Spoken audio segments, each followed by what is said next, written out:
Jadi optimalisasi ataupun pemanfaatan buku dari karya anak, karya guru ini kita lakukan ya. Nah, ini selalu kita lakukan. Salah satunya kita menyampaikan buku karya anak ini di perpustakaan kita, ada disimpan di perpustakaan sekolah. Kemudian di perpustakaan daerah Kabupaten Cianjur kita lakukan, sampelnya waktu itu sudah kita kirimkan. Kemudian di perpustakaan Provinsi Jawa Barat juga kita sampaikan. Di perpustakaan KCD wilayah 6 juga kita simpan produk di sana. Kemudian di provinsi juga kita kasih sampel, bahkan kita pernah mengirim sampel ini juga ke direktorat.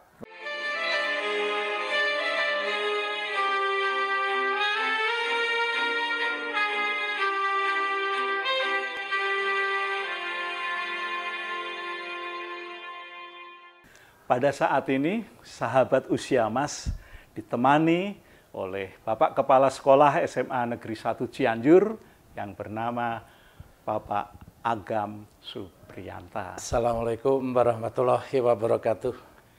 Oke Pak Agam, ada banyak hal sebetulnya yang ingin kami bicarakan di sekolah ini.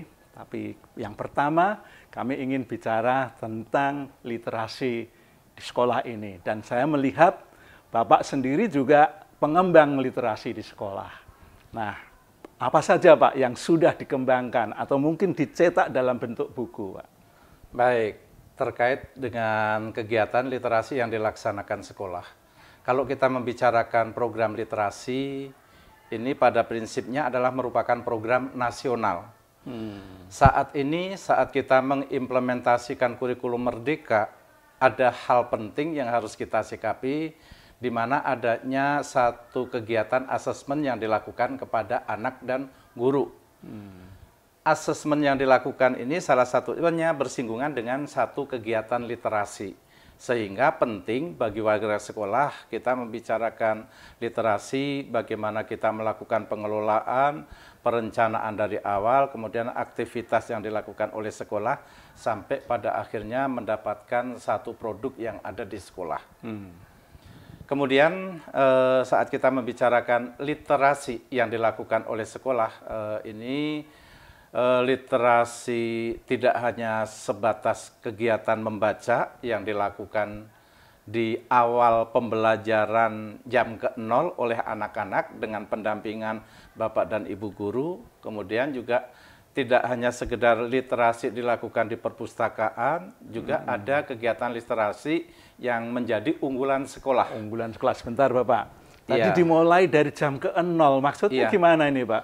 Jadi setiap 1 minggu sekali itu ada kegiatan pembiasaan yang dilakukan yang bersinggungan dengan literasi yang dilaksanakan di pukul 6.30. Jadi 30 menit sebelum masuk pelajaran itu ada kegiatan literasi yang dilaksanakan di kelas. Di kelas, semua kelas dari tingkat 1, 2, 3 gitu ya.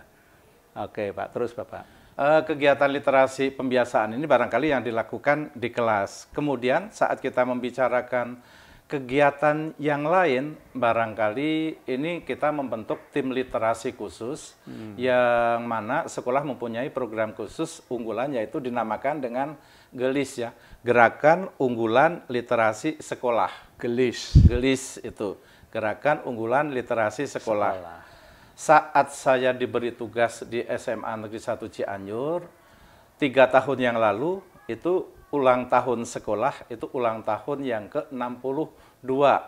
Sehingga kita membuat gerakan unggulan literasi sekolah yang ke-62.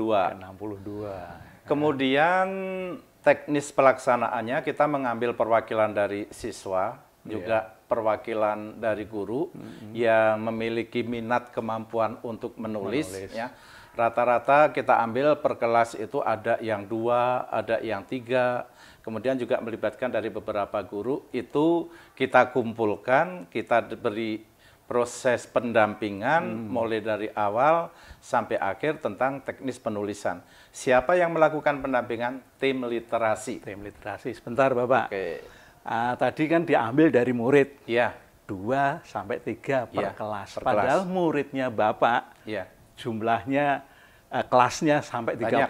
Betul. Nah, ini gimana cara membimbingnya? Kan berarti ada sekitar 60 lebih murid yang terlibat di dalam keliterasian ini. Jadi Gelis 62 itu target kita adalah menulis 62 buku dalam waktu 30 hari. Ini yang menarik. Tantangannya yang diberikan pada siswa dan guru. Jadi dalam waktu 30 hari itu diharapkan sudah ada produk tulisan berupa buku yang dihasilkan dari gerakan tersebut. Perwakilan siswa yang kita ambil, kalau misalkan kita ambil rata-rata 3 ya, 3 kali 36 itu 100-an lah, 100 lebih. Kemudian dengan guru itu ada sekitar 120-an. Sehingga 120 orang dari perwakilan siswa dan guru inilah yang kita bimbing secara khusus dengan melibatkan tim literasi yang kita berkoordinasi dengan pengawas pendamping juga, yang kebetulan di Cianjur itu ada narasumber yang biasa menulis yang kita berkolaborasi. Pengawas itu Pak ya, pengawas yang sudah jadi narasumber di bidang menulis buku. Betul. Oke. Kembali ke keliterasian Bapak. Bapak sudah menerbitkan buku? Alhamdulillah dari gerakan literasi saat kita membicarakan Gelis 62, kemudian yang kedua Gelis 63 itu ya. Jadi sekarang juga itu Gelis 64 karena berbarengan dengan Disnatalis yang ke-64.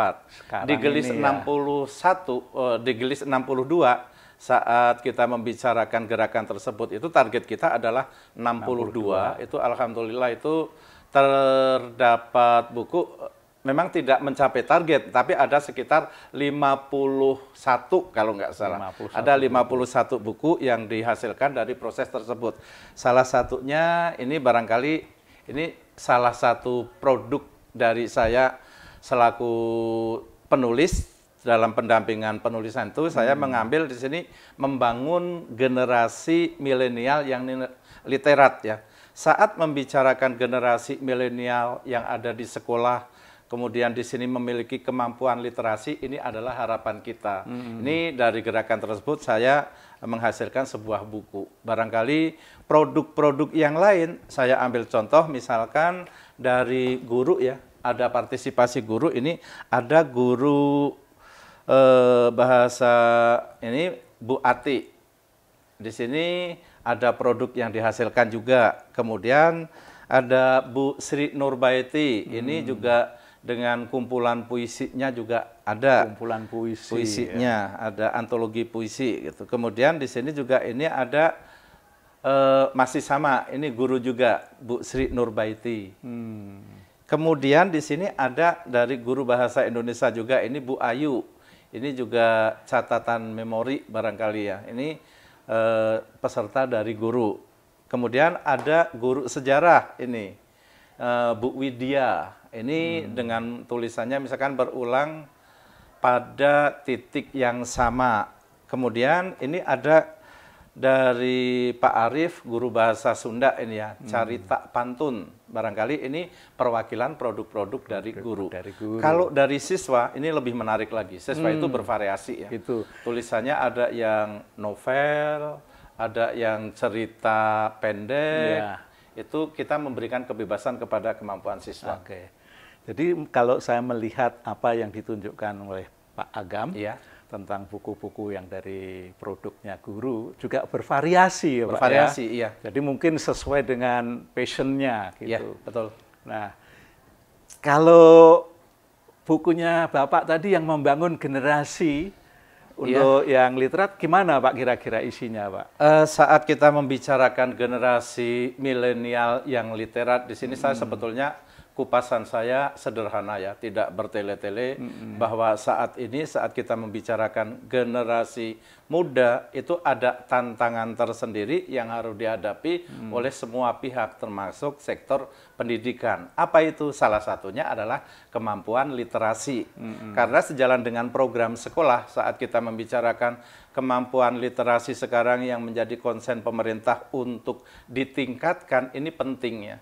Sehingga kemampuan literat di kalangan generasi itu perlu dimunculkan. Barangkali di sini saya mengupas sedikit banyak kira-kira trik ataupun kiat-kiat bagaimana supaya kita meningkatkan generasi milenial tersebut memiliki kemampuan literat itu. Kiat ya Pak. Iya. Bisa memberi gambaran 1 atau 2 kiatnya aja Pak?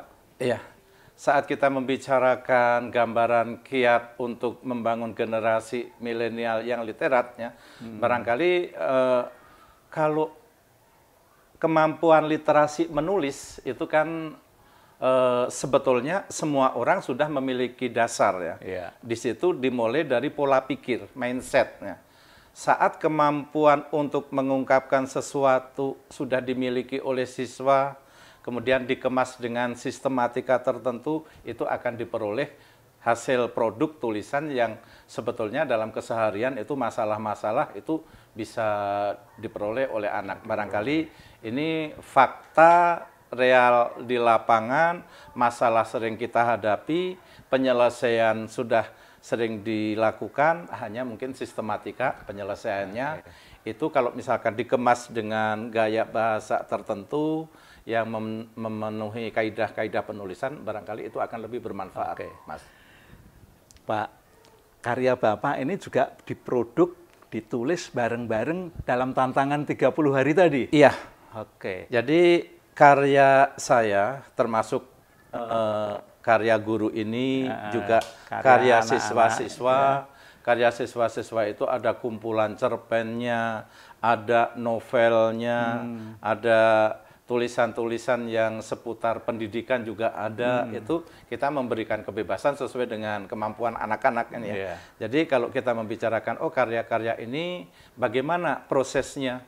Mulai dari proses pendampingan penulisan selama 30 hari tadi, kita konsen ya, barangkali peserta penulis dari siswa dan guru kita kumpulkan, kemudian kita bina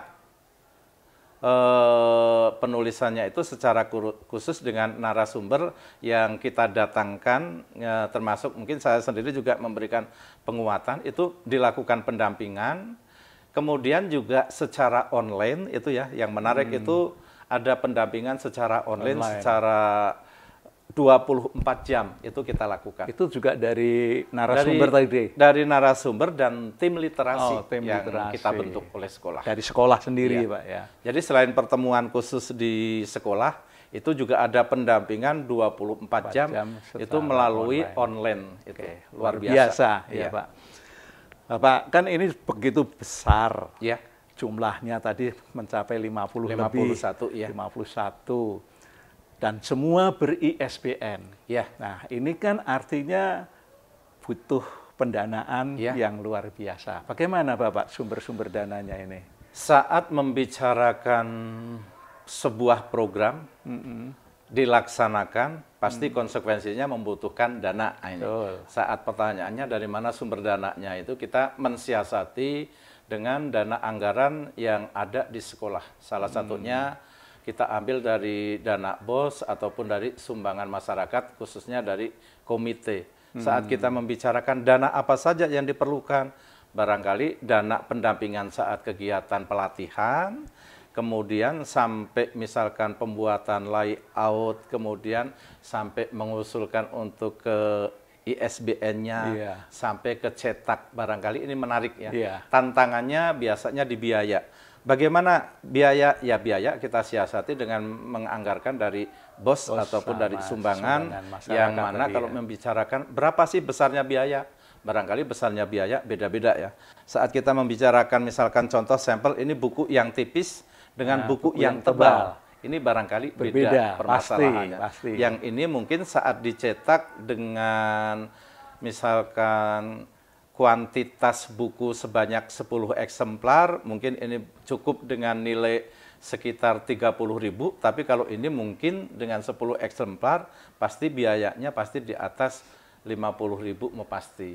Sehingga pembiayaan ya sebisa-bisa disiasati dari dana yang memungkinkan. Yang mungkin ada ya, dari BOS maupun dari sumbangan masyarakat komite, yang dari kelola oleh komite.